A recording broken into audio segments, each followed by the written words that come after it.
आशिष नेपाल. हा आदित्य आशिष नेपाल. तुला काय पाहिजे बर्थडेला? तुझ्या काय पाहिजे?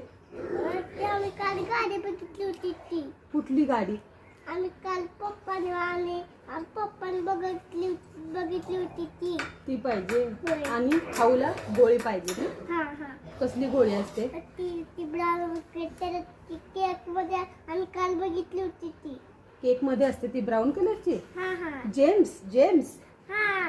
जेम्स वाली पाहिजे. तर मैत्रिणींनो, अशा छान सकाळी सकाळी आदित्य बरोबर गप्पा मारून माझा दिवस सुरुवात झाला. हा मामांचा नातू आहे. आम्ही संध्याकाळी 4-5 वाजता निघालो आहे मिस्टरांच्या आत्यांकडे छान असं आंब्याचं झाड आहे. खूप आंबे लागलेले होते त्याला. आत्यांकडे गप्पा छान वगैरे मारल्यानंतर आम्ही संध्याकाळी परत घरी आलो आणि घरी आल्यानंतर मुलं खेळली वगैरे. मामींनी छान वगैरे आमरस आणि चपाती केली होती. पहिला उन्हाळ्याच्या सुट्टीतला आंबा खाल्लेला आहे आम्ही. खूप छान झाला होता रस आणि असा आमचा आज दिवस गेला. तुमचा कसा दिवस गेला हे मला कमेंटमध्ये नक्की सांगा.